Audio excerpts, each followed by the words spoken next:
All right, this last video of the chapter is going to be a prelude to World War One. This is kind of the last little hurrah before America dives into World War One. Okay, so most of this chapter was about Teddy Roosevelt. Well, in 1908, he finished his second term, and he wanted to honor what George Washington had said, that, you know, after 2 terms of office, you step down. So he did, and he was extremely upset about it and depressed, okay? When he took office from William McKinley, in his opening speech, his inauguration speech, which is the square deal, he promised that he would only run for 1 more term. He would count his first term as his first term, even though he wasn't elected. He later said that he would give his left arm to take that statement back because he wanted a 3rd term as president. So the next best thing that you can do besides being president yourself is appointing your successor. Okay. So he got one of his best friends, which is was the Secretary of War during his presidency. His name is William Howard Taft. Okay. Now Taft was a lawyer. He was a judge. And he wanted to be the Supreme Court Justice. He did not want to be President of the United States, but Roosevelt kind of bullied him into it. So he got his friend to run, and his friend won with his support. And you have this funny political cartoon here, Taft and Roosevelt riding the elephant and raking the muck together. Okay, so some people said that basically Taft was Roosevelt's puppet. In fact, there were political cartoons that said Taft meant take advice from Theodore. Okay, so anyway, his presidency was nothing like Teddy Roosevelt's, though. In fact, he started turning back things that Teddy Roosevelt had worked hard on and fought for, and it really angered Teddy Roosevelt, and there's going to be consequences for that. Now, Taft is mostly known for a story that he got stuck in the White House bathtub. Okay. He is the fattest president ever. He was pushing about 350, okay? And you know whenever you're taking a bath and you're a little kid and you let all the water go and you just stay in the tub, and then you lay on the bottom of the tub and you do that, and it like makes these farting noises, this nasty suction thing happens here? Well, basically, this happened to Taft, but he wasn't playing. He was reading a book, he let all the water go with his foot, pulled the plug, and then whenever he went to get up out of the tub after it had already drained, all the rolls and things like that suctioned him to the tub. So he had to call for help, and it took 4 guys to pull him out of the bathtub. Now, Taft's solution was not to eat a salad, it was to get a bigger bathtub. That must be horrible that's the one thing that he's known for as president. You know, like, if you were president, the only thing people remember is that you got stuck in a bathtub because you're too fat. That's pretty bad. All right, so this is William Howard Taft. Now, while Taft became president, Roosevelt immediately left the country. He got a message from a guy that you know, Andrew Carnegie. And Carnegie was helping to put together the Natural History Museum for the Smithsonian Institution of America. This is a museum in Washington, D.C., and they needed specimens, specifically from Africa. So Carnegie said, would you lead an expedition and go out to Africa and kill a bunch of animals for me and stuff them and bring them back and donate them to the Smithsonian? And so Roosevelt left for about a year, okay? And he and his son Kermit went out there with about 120 other people, and they ended up killing about 11,000 animals while they were there and shipping them back to the United States in crates. Some of those animals are still in the Smithsonian today. In fact, this elephant right here is in the Smithsonian, and it is posed exactly like this. Okay? So they took the picture from Teddy Roosevelt, where he's sitting there with his huge gun.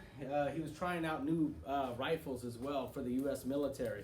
One of them was the new bullet called the 30-06, which is going to be our main service round all the way through World War II, okay?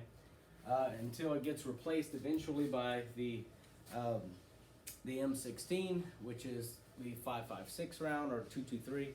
It's basically the military version of an AR-15. Okay. So anyway, that's what he was using here, and he used bigger guns than that as well. Okay. So Roosevelt goes on an African safari, and when he gets back, he finds out what Taft has been up to. That Taft has been destroying his legacy as president. And he is so upset that he vows that for the next election, he is going to beat Taft. Okay? So Roosevelt comes back to run for a third term. And he runs against Taft for the nomination, but loses because the corrupt Republican robber barons wanted Taft instead of Roosevelt. They don't want Roosevelt back in there messing everything up for them. So they pay people off. Taft wins, and Roosevelt says, to heck with this, I'm going to make my own party, a third party. Effectively, what he did is he split the Republican Party in half. Well, common sense tells you who's going to win the election then. It's going to be the Democrat, okay? And that's exactly what happened, okay? So, let's see. Taft is nominated over Roosevelt. Teddy Roosevelt creates the Progressive Bull Moose Party, and they are running against Democrat, right here, Woodrow Wilson, the eventual winner. Now, whenever he was on the campaign trail talking about how he's going to, basically make America great again, right before a speech, he was walking up to the podium and somebody pulled out a .32 caliber revolver and put it to his chest and fired a bullet, shot him in the chest.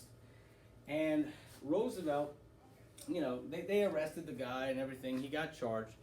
But Roosevelt got treated by the doctor, and when they took off his clothes, they realized that random luck had saved his life.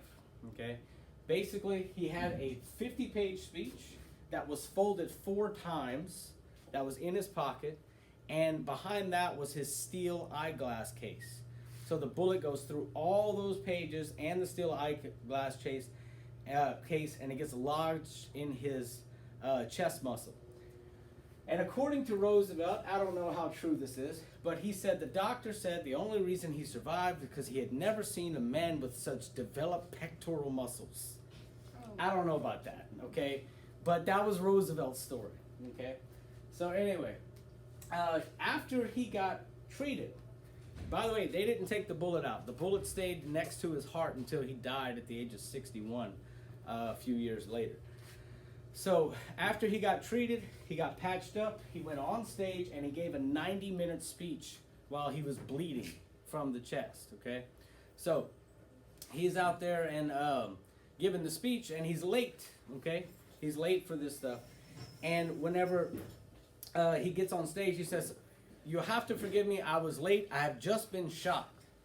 And everybody in the crowd starts laughing and saying, "Yeah, right."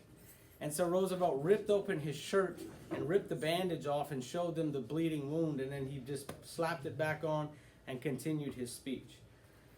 So I don't know how many people would finish a speech after they got shot. Okay, that's kind of a weird thing. So Roosevelt splits the Republican vote right down the middle, allowing Democrat Woodrow Wilson to win with 41% of the vote. If Roosevelt or Taft had dropped out, definitely Woodrow Wilson would have lost this election, and he never would have been president. If Roosevelt had won, he would have been our president during World War I, and the course of the war would have been much different. Okay, we would have got involved a lot sooner. This is Woodrow Wilson. This is his actual campaign, one of his campaign rallies. Nice colorized photograph there. Okay, and we have a political cartoon. We got the Democratic donkey and the Republican elephant, and the elephant looks hurt, right? He's got a bandage over his eye. Well, that's because the bull moose, Teddy Roosevelt, okay, he called his party the Bull Moose Party, by the way. But I guess that's because he was riding a bull moose in Yellowstone, if you remember that. But the Bull Moose Party wounded the Republican Party by splitting the vote and allowed the Democrat to win. Okay? This is the end of the chapter, y'all. Thank you.